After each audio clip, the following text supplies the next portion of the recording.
भेटी लागी जीवा लागलीसे आस पाहे रात्रंदिस वाट तुझी अशी भावना असलेले वारकरी गेले अनेक दिवस ज्या क्षणाची आतुरतेने वाट पाहत होते तो क्षण आलाय। तुकोबांच्या पालखीचा ज्ञानबा तुकारामाच्या जयघोषात टाळ मृदुंगाच्या साथीने पंढरीच्या दिशेने आज पालखीचं प्रस्थान झालंय। तुकोबांची पालखी आज इनामदार वाड्यामध्ये मुक्कामी असणार आहे। उद्या पुण्याच्या दिशेने पालखी रवाना होणार आहे। तर टाळ मृदुंगाच्या गजरामध्ये विठुनामाचा जयघोष करत हे सगळे वारकरी विठ्ठल भक्तीमध्ये तल्लीन झाल्याचं पाहायला मिळत आहे। इनामदार वाड्यामध्ये आज पालखीचा मुक्काम आहे। इनामदार वाड्यामध्ये आज भजन कीर्तन हा सगळा सोहळा अनुभवण्यासाठी हजारो वारकरी दाखल झालेले आहेत।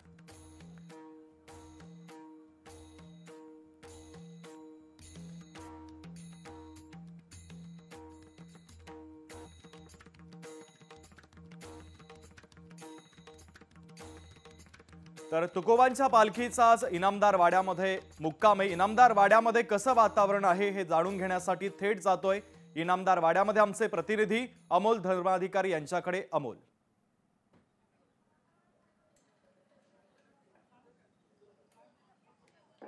शुभम, हा सगळा सोहळा आहे तो वारकऱ्यांनी याची डोळा अनुभवलेला आहे। सकाळपासून वारकरी या देहूनगरीमध्ये दाखल झालेले होते आणि आज दुपारी संत श्रेष्ठ तुकाराम महाराज यांच्या पालखीचं प्रस्थान हे पंढरीच्या दिशेने झालेलं आहे। आज पालखी ही मुख्य मंदिरातून बाहेर निघाल्यानंतर जवळच्याच इनामदार वाड्यामध्ये मुक्कामी आहे आणि इनामदार वाड्याच्याच परिसरामध्ये सध्या आपण आहोत आणि हा जो रस्ता आहे तो इनामदार वाड्याकडे जातो आणि तिथं सध्या संत तुकाराम महाराज यांची पालखी विसावलेली आहे। याच्या पुढचं नेमकं आता नियोजन कशा पद्धतीचं असणार आहे आपण जाणून घेऊयात। आपल्यासोबत पालखी सोहळा प्रमुख आहेत। मोठ्या उत्साहामध्ये आज तुकाराम महाराज यांच्या पालखीचं प्रस्थान झालेलं आहे। कसं एकदम वातावरण होतं आणि काय सांगाल? जगद्गुरु संत श्रेष्ठ तुकाराम महाराज यांच्या 339व्या पालखीचं प्रस्थान आज दुपारी 2 वाजता मोठ्या थाटामाटात देऊळवाड्यामध्ये पार पडलेलं आहे। पावसाची सुरुवात चांगली झाल्यामुळं बहुसंख्येने भाविक आज देहूनगरीत दाखल झालेले आहेत। माझ्या मागच अन्नदान मंडळाचा कार्यक्रम चालू आहे, तिथेही तुम्ही पाहू शकता की असंख्य प्रमाणात लोक हे आज उत्स्फूर्तपणे पालखी प्रस्थान सोहळ्यासाठी आलेले आहेत। तशीच वारी अखंड पंढरपूर पर्यंत राहील असा विश्वास मी व्यक्त करतो। उद्या नेमकं कसं नियोजन असणार आहे? पालखी किती वाजता सकाळी प्रस्थान करेल? उद्या सकाळी 8:30 वाजता शासकीय महापूजा आपली पालखीची होते। त्यासाठी कलेक्टर येतात, कलेक्टरांच्या हस्ते महापूजा होऊन सकाळी 10 वाजता इनामदार वाड्यातनं पालखी पुढील मुक्कामी आकुर्डीकडे मार्गस्थ होते। तर आपण ऐकलं आहे की उद्या पालखी आहे ती पहाटे प्रस्थान करेल। शासकीय पूजा झाल्यानंतर संत तुकाराम महाराज यांची पालखी ही पुण्याच्या दिशेने रवाना होईल। पण त्याआधी जो आज महत्वाचा दिवस होता, ज्या दिवसाची सर्व वारकरी आतुरतेने वाट पाहत होते, त्या म्हणजे जगद्गुरु संत तुकाराम महाराज यांच्या पालखीचं आज प्रस्थान झालेलं आहे आणि मोठं भक्तिमय वातावरण आहे ते सध्या देहूनगरीमध्ये पाहायला मिळते। लाखोंच्या संख्येने वारकरी या देहूनगरीमध्ये दाखल झालेले आहेत। वरुण राजाने दुपारी उपस्थिती लावलेली होती, मात्र त्यानंतर वरुण राजाने देखील वारकऱ्यांना साथ दिलेली आहे आणि संपूर्ण वारकरी आहेत ते सध्या या देहूनगरीमध्ये विसावलेले आहेत।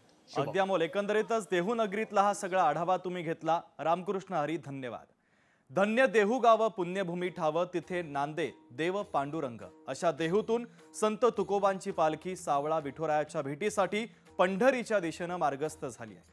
टाळ वाजे, वीणा वाजे, बाजे मृदुंग या वातावरणामध्ये भागवत धर्माची पताका उंचावत ज्ञानबा तुकोबांच्या जयघोषामध्ये तुकोबांची ही पालखी मोठ्या उत्साहात दिमाखात अंगाखांद्यावर नाचवत वारकऱ्यांची पावलं पंढरीच्या दिशेने पडू लागली आहेत।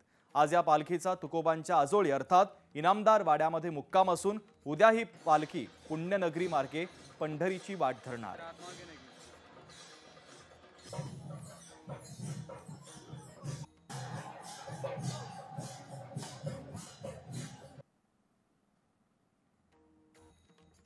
तर इकडे राज्यसभेच्या नवनिर्वाचित खासदार सुनेत्रा पवार यांनी आज देहूमध्ये येत पालखी प्रस्थान सोहळ्यासाठी हजेरी लावली। तुकोबांच्या पादुकांची त्यांनी विधिवत पूजा केली। राज्यात शेतकऱ्यांना चांगले दिवस येऊ देत, चांगला हमीभाव मिळू देत असं साकडं त्यांनी विठोरायाच्या चरणी घातलेलं आहे।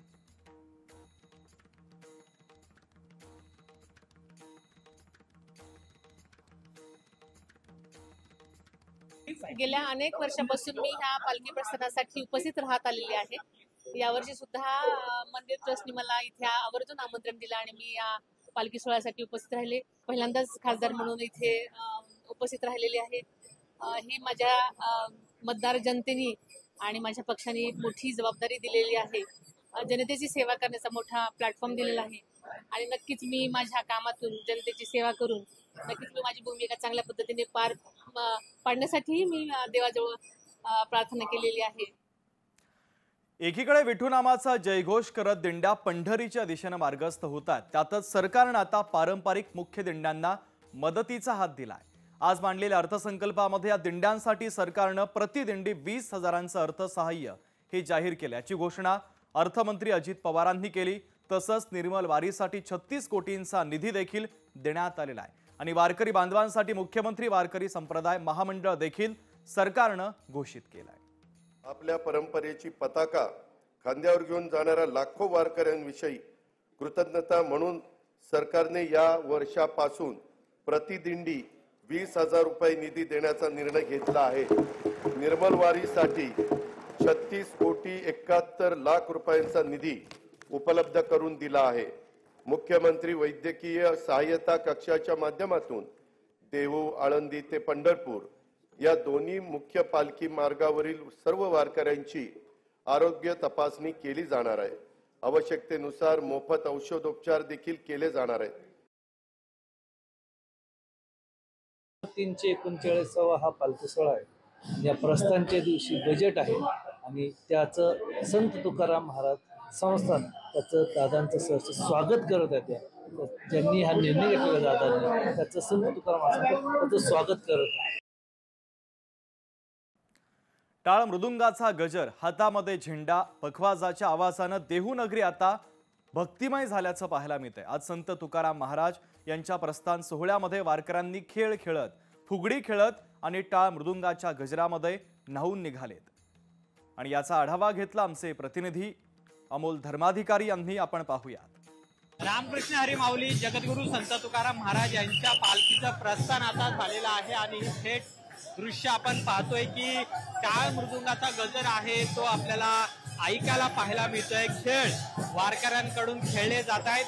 ज्या वेळेस माऊलींच्या आणि संत तुकाराम महाराज यांच्या पालखींचं प्रस्थान होत असतं त्या आधी अशा पद्धतीचा खेळ आहे तो वारकऱ्यांकडून खेळला जातो. टाळ मृदुंगाचा गजर करत वारकरी आहेत ते एका तालावर ठेका धरतायत आणि ज्ञानबा तुकारामचा गजर करत आता पंढरीच्या दिशेने प्रस्थान करतायत. अतिशय भारावून असं गेलेलं हे सगळं वातावरण आहे ते आपण पाहतोय. टाळ मृदुंगाचा गजर हा कानी ऐकायला पाहायला मिळतं आणि ज्ञानबा तुकारामचा जयघोष सुद्धा सध्या कानी ऐकायला मिळतं आणि संपूर्ण वातावरण आहे ते या ठिकाणी भक्तिमय झालेलं आहे. काही माऊली आहेत त्यांच्याकडून फुगड्या सुद्धा खेळल्या जातात आणि अशा वातावरणात आज संत तुकाराम महाराज यांच्या पालखीचं प्रस्थान आहे ते सुद्धा झालेलं आहे. काही मानाच्या दिंड्या आणि वारकरी आहेत त्यांना त्या मंदिराच्या आतमध्ये प्रवेश दिलेला आहे आणि आता हळू वारकरी आहेत ते सुद्धा आता आतमध्ये आलेले आहेत आणि खऱ्या अर्थानं जो संत तुकाराम महाराज यांच्या पालखीचा प्रस्थान सोहळा होता तो आता सुरू झालेला आहे. कॅमेरामन पियुष शेरवडेकरसह अमोल धर्माधिकारी, लोकशाही मराठी, देहू. जगद्गुरू संत तुकाराम महाराज यांच्या पालखी सोहळ्यामध्ये शेकडो दिंड्या सहभागी झाल्या. अनेक वर्षांपासून वारकरी पायी चालत पंढरीला जातात. वारीच्या सोहळ्यामध्ये बदल झाला असला तरी परंपरा मात्र कायम आहे. आणि याच वारीच्या सोहळ्यातील वारकऱ्यांचा आनंद नेमका काय आहे हे जाणून घेतलं आमचे प्रतिनिधी अमोल धर्माधिकारी यांनी. आपण पाहूयात. तुकाराम महाराज यांच्या पालखीच्या प्रस्थानाला आता सुरुवात झालेली आहे आणि संपूर्ण देहू नगरी ही अक्षरशः फुलून गेलेली आहे. लाखो वारकरी सध्या या देहू नगरीमध्ये आलेले आहेत आणि टाळ मृदुंगाचा गजर हा आपल्याला सर्वत्र कानी ऐकू पडतोय. आपल्यासोबत काही सगळे वारकरी आहेत. गेल्या अनेक वर्षांपासून हे वारीच्या सोहळ्यामध्ये पायी चालत पंढरीच्या दिशेने निघत असतात. रामकृष्ण हरिमाऊली, काय वातावरण आहे? आजपासून हा सोहळा सुरू झालेला आहे, काय भावना आहेत आणि किती वर्षांपासून तुम्ही या वारीच्या सोहळ्यामध्ये सहभागी होत आहे? आम्ही जवळजवळ 25 वर्षापासून या वारीमध्ये सहभागी होतो. अतिशय उत्साहाचं आणि आनंदाचं वातावरण आहे. हा आनंद त्रैलोक्यामध्ये कुठंच मिळत नाही. हा सुख सोहळा स्वर्गीय नाही असा आनंद आम्ही या ठिकाणी आता अनुभवत आहोत. भगवंताला सुद्धा वेड होऊन ज्याच्यामध्ये नाचा वाटतं त्याचं नाव वारी आहे. सबंध चारीधाम तीर्थयात्रा करून, अष्टविनायकाची तीर्थयात्रा करून आणि अनेक अन्य जगन्नाथपुरीच्या यात्रेपेक्षाही अत्यंत पवित्र हा वारीचा उत्सव महाराष्ट्रात होतो आणि आमच्या सर्वांना याच्यामध्ये आनंद घेता येतो. वारकरी जीवन जगणारी जी आमच्यापेक्षाही उच्च दर्जाची माणसं आहेत ते अत्यंत छान या वारीचा आनंद घेतात आणि तुमचा सर्वांचा, लोकशाही चॅनलचा सर्वांना एकदा धन्यवाद देतो, कारण तुम्ही ही वारी सबंध भारतभर आणि अन्य देशामध्ये सुद्धा पाठवताय. तुमच्या सर्वांना एकदा धन्यवाद देतो. रामकृष्ण हरी. पूर्वीचा जो वारकरी होता की सामान्यपणे आपल्या लक्षात यायचं की शेतकरी, सामान्य कुटुंबातले भोळे बाबडे वारकरी, अशी वारकऱ्यांची ओळख आपल्याला पूर्वपार पाहायला मिळते. पण आताच्या काळामध्ये अनेक आधुनिक वारकरी सुद्धा पाहायला मिळतात, जे वेगवेगळ्या विषयामध्ये सखोल अभ्यास करणारे तत्वचिंतकही पाहायला मिळतात. त्याचबरोबर डॉक्टर, इंजिनियर सारखे उच्च विद्या विभूषित उच्चभ्रू मंडळी सुद्धा या वारीमध्ये सहभागी पाहायला. परंपरा तीच आहे. परंपरा तीच आहे आणि परंतु आता त्या वारीचं महत्व हे सर्वांना पटलेलं आहे. राज्यभरातून कानाकोपऱ्यातून वारकरी आहेत ते आता या पंढरीच्या दिशेने निघालेले आहेत आणि हा सगळा सोहळा याची देही याची डोळा अनुभवण्यासाठी लोकशाही मराठी सुद्धा या वारकऱ्यांसोबत पंढरीकडे निघालेली आहे. कॅमेरामन पियुष येरवडेकरसह अमोल धर्माधिकारी, लोकशाही मराठी, देहू. जगद्गुरू संत तुकाराम महाराज आणि संत ज्ञानेश्वर महाराज यांच्या पालखी सोहळ्यात राज्यभरातील वारकरी सहभागी होतात. यंदा संत तुकाराम महाराज पालखीमध्ये आयटी दिंडी सहभागी झाली आहे. यंदा ही दिंडी पहिल्यांदाच पंढरपूर पर्यंत प्रवास करणार आहे. विठू नामाचा जयघोष करत अनेक आयटी क्षेत्रात कार्यरत असलेले नागरिक यामध्ये सहभागी झालेले आहेत. यंदाचं या दिंडीचं 18वं वर्ष आहे. आयटी क्षेत्रातील वारकऱ्यांसोबत संवाद साधला आमचे प्रतिनिधी अमोल धर्माधिकारी यांनी. पाहूया. जगद्गुरू संत तुकाराम महाराज यांच्या पालखीच्या सोहळ्यामध्ये आपल्याला एक वेगळी दिंडी पाहायला मिळालेली आहे. ती दिंडी आहे म्हणजे आयटी दिंडी. हे सगळे आयटी करणारे वारकरी आहेत जे आता वारीच्या सोहळ्यामध्ये स्वतः सहभागी झालेले आहेत. खरं तर आयटी क्षेत्रामध्ये तुमचं सगळं प्रोफेशन आहे, पण तुम्ही आज वारीच्या सोहळ्यामध्ये सहभागी झालेला आहात. काय वाटलं असं की तुम्हाला या सोहळ्यात सहभागी व्हावं? ऍक्च्युली आयटी दिंडी बद्दल एक थोडीशी माहिती देतो की आयटी दिंडी साधारण 17 वर्षापूर्वी आम्ही आळंदी ते पुणे आणि पुणे ते सासवड करत होतो, पण गेल्या वर्षीपासून आम्ही आता आळंदी ते पंढरपूर चालू केलेलं आहे. आणि याचा मागचा उद्देश एकच आहे की एक इच्छा असते विठ्ठला भेटायची आणि आमचा अनुभव आमच्यातल्या काही जणांनी पूर्ण वारी केलेली आहे. तर आमचा अनुभव असा आहे की विठ्ठल आपला कुठे ना कुठे भेटतो म्हणजे आणि आपली वारी पूर्णत्वाला नेतो. तर या पर्टिक्युलर मागच्या वर्षी आमच्यामध्ये 2000 वारकरी आयटी आणि वर्किंग प्रोफेशनल्स सहभागी झाले होते. तो आकडा आम्ही ऑलरेडी या वर्षी क्रॉस केलेला आहे आणि जास्तीत जास्त लोकांना वारीचा अनुभव करून देणे आणि एक तरी वारी अनुभवावी हा आमचा एक उद्देश आहे. मागील 10 वर्षापासून हा मी टप्पा करतोय आणि त्याचबरोबर मी कोथरूड आणि पुण्यातल्या बऱ्याच रूटचा आळंदी पुणेसाठी मॅनेजमेंट करतो. यावर्षी जवळपास 1600 वारकरी हे फक्त आळंदी पुणे टप्प्यासाठी आहेत आणि 2000च्या वरती आम्ही पंढरपूरपर्यंत वारकरी नेत आहोत. आळंदीपासून पंढरपूरपर्यंत, देहूपासून पंढरपूरपर्यंत हा आनंद सोहळा सगळ्यांना अनुभवता यावा यासाठी आयटी दिंडी प्रयत्नशील आहे. आमची वेबसाईट आहे, जरी नाव आयटी दिंडी असलं तरी कुणी रजिस्टर करू शकतं आणि या सोहळ्यात सहभागी होऊ शकतं. अतिशय उत्तम नियोजन आहे ते सुद्धा त्यांनी सांगितलेलं आहे आणि वेगवेगळ्या प्रोफेशन मध्ये काम करणारे हे सगळे आयटी वारकरी आहेत ते सुद्धा आता जगद्गुरू संत तुकाराम महाराज यांच्या पालखी सोहळ्यामध्ये सहभागी झालेले आहेत. कॅमेरामन पियुष येरवडेकरसह अमोल धर्माधिकारी, लोकशाही मराठी, देहू. रामकृष्ण हरी. आजपासून आषाढी वारीचा सोहळा सुरू झालाय. लाखो वारकरी पंढरीच्या दिशेनं निघालेत. जगद्गुरू संत तुकाराम महाराज यांच्या पालखी सोहळ्यात महिला वारकरी देखील राज्याच्या कानाकोपऱ्यातून सहभागी झालेल्या आहेत. याच काही महिला वारकऱ्यांना काय वाटतं हे जाणून घेतलं आमचे प्रतिनिधी अमोल धर्माधिकारी यांनी. पाहूया. वारीचा सोहळा सुरू झालेला आहे आणि संत तुकाराम महाराज यांच्या पालखीचं दर्शन घेण्यासाठी खरं तर या सगळ्या माऊली आहेत त्या मंदिरामध्ये बसलेल्या आहेत. बराच वेळ झाले बसलेल्या आहेत. माऊली, कुठून आलेत तुम्ही? आम्ही पंढरपुराहून आलो. केशगावून पंढरपूरला. पंढरपूर चालली की सगळी पालखी? चालत पालखीत तुम्ही दरवर्षी येता चाल? हा, दरवर्षी कितवं वर्ष आहे तुमचं? कितवं वर्ष आहे? 18व. कुठून आलाय माऊली? आंबेजोगाई, हा. बीड जिल्ह्यातून. काय वाटतं, दरवर्षी तुम्ही सहभागी होता, यंदा काय वेगळं वाटतंय वारी? डोळे दिपून जाणारा सोहळा आहे हा. आनंद वाटायलाय बघून. दृष्टी दिली. तुम्ही पंढरीकडे म्हणजे रोज कसं मग जाता? अंगामध्ये थकवा येतो तुमच्या? नाही थकवा येत. पांडुरंग ह्या तुकाराम महाराज नाम घेत घेत जातो हसत मुखाने आनंदाने गजर करीत जातो आम्ही. तुम्ही वारीमध्ये चालत असताना काय काय म्हणता? काय बंगा गवळणी, हा बंगा गवळणी म्हणताय. 10 दिवस झाला चालायला वा आम्ही. पंढरपुरात चलत आलो एकादशी पासून. मग एखादी गवळणी म्हणा की जरा. कुठे शोधला ओ बाई सख्या शिरारेचा, कुठे शोधला ओ बाई सख्या शिरारेचा, अजून कसा येईना बाई नाद बासरीचा, अजून कसा येईना बाई नाद बासरीचा, अजून कसा येईना बाई नाद बासरीचा. खूप धन्यवाद माऊली. तर या सगळ्या माय माऊली आहेत ज्या आता पंढरीकडे निघालेल्या आहेत. अंगामध्ये कोणताही थकवा त्यांचा येत नाही आणि हा सगळा शेकडो मैल जे अंतराचा जो प्रवास आहे तो आता त्या आजपासून सुरू करणार आहेत. आणि जगद्गुरू संत तुकाराम महाराज यांच्या पालखी सोहळ्यामध्ये या सगळ्या माऊली आहेत ज्या राज्यभरातल्या कानाकोपऱ्यातून आलेल्या आहेत त्या आता सहभागी झालेल्या आहेत. कॅमेरामॅन पियुष येरवडेकरसह अमोल धर्माधिकारी, लोकशाही मराठी, देहू. संत तुकोबांच्या पालखीचं आज देहूतून प्रस्थान झालंय. वारीची महाराष्ट्राला हजारो वर्षांची परंपरा आहे. वारी हा एकट्या दुकट्याचा अनुभवण्याचा आनंद नव्हे तर त्याग, निस्पृह, सांघिक भावना, सात्विकता निर्माण करण्याचा एक अनोखा मार्ग आहे. या पालखीचा आणि या वारीचा इतिहास काय आहे, चला तर मंडळी जाणून घेऊया.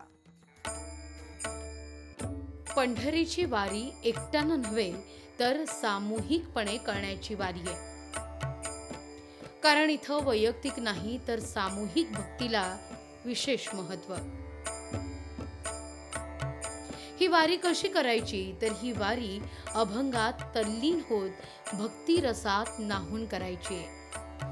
कुंचे पताकांचे भार आले वैष्णव डिंगर, भेणे पडती यमकिंकर, नामे अंबर गरजतसे. आजी म्या देखली पंढरी, नाचतात ती वारकरी, भार पताकांचे करी, भीमा तिरी आनंद. माऊलींचा हा अभंग. पंढरीची वारी म्हणजे महाराष्ट्राचं सांस्कृतिक वैभवच नव्हे तर महाराष्ट्राची ओळख. सामाजिक एकोपा, बंधुभाव शिकवणाऱ्या या पालखी सोहळ्याला शेकडो वर्षांची परंपरा आहे आणि हो, इतिहास सुद्धा. सुरुवातीला 13व्या शतकापासून ते 17व्या शतकापर्यंत म्हणजेच संत ज्ञानेश्वर महाराजांपासून ते तुकोबांपर्यंत अशी एकूण 400 वर्ष वारकरी दिंड्यांची परंपरा पूर्वापार पद्धतीनं अगदी आज तागायत पाहायला मिळते. संत तुकोबा महाराजांच्या प्रयाणानंतर वारीची ही परंपरा त्यांचे बंधू म्हणजेच कान्होबा आणि त्यांचे पुत्र नारायण महाराज हे मोठ्या निष्ठेनं आणि भक्तिभावानं पुढे चालवत आहेत. पण कान्होबांच्या निधनानंतर वारीत सगळ्यांनाच चुकचुकल्यासारखं वाटायला लागलं आणि म्हणूनच यातून काहीतरी समाधानाचा आणि दुःखाची तीव्रता कमी करण्याचा मार्ग काढणं हे क्रमप्राप्त होतं आणि नारायण बाबांनी तो काढला सुद्धा. नारायण बाबांनी वारी परंपरेत पहिल्यांदाच तुकोबांच्या आणि माऊलींच्या म्हणजेच ज्ञानेश्वर महाराजांच्या पादुका पालखीत ठेवल्या. त्या पादुकांसह भजन करत पंढरीची वारी चालायला सुरुवात केली. त्यामुळे ज्ञानोबा आणि तुकोबा पालखीत आपल्या बरोबर आहेत आणि त्यांच्या समवेत आपण पंढरीची वाट धरतोय अशी वारकऱ्यांची धारणा बनली आणि ही धारणा, ही भावना आज तागायत कायम राहिली. नारायण बाबांनी सुरू केलेला हा उपक्रम साधारणपणे इसवी सन 1680 पासून 1835 पर्यंत अगदी आज तागायत अव्याहतपणे सुरू आहे. पण झालं असं, 1835ला देहू संस्थांमध्ये आणि तुकोबांच्या वंशांमध्ये मालकी हक्कावरून तसंच सेवेच्या प्रश्नावरून थोडासा वाद झाला. त्यामुळे त्याचा उपसर्ग पालखी सोहळ्याला होऊ नये म्हणून शिंद्यांचे सरदार हैबतराव आरफळकर यांनी माऊलींची पालखी आळंदीहून स्वतंत्रपणे नेण्यास सुरुवात केली। या कामात हैबतराव बाबांना सरदार शितोळे त्याचप्रमाणे बाबासाहेब आजरेकर यांची भरीव मदत झाली। परिणामतः आजही माऊलींच्या पालखी सोहळ्यात शितोळे सरकार आणि आजरेकर यांना अगदी मानाचं स्थान आहे। तर माऊली देहूतून संत तुकोबांची पालखी आज भक्तिमय वातावरणात पंढरीच्या दिशेने रवाना झाली। पुढे 24 दिवस हा सोहळा उत्तरोत्तर महाराष्ट्राला समृद्ध करणारा ठरणार आहे। या अवर्णनीय सोहळ्याची लोकशाही मराठीच्या प्रेक्षकांसाठी खास ड्रोनने टिपलेली ही दृश्य पाहूयात।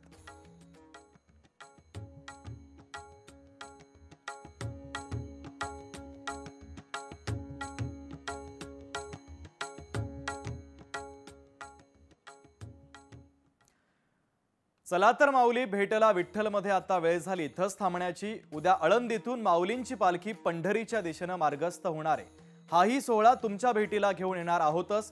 तुर्तास इथंच थांबतोय। रामकृष्ण हरी।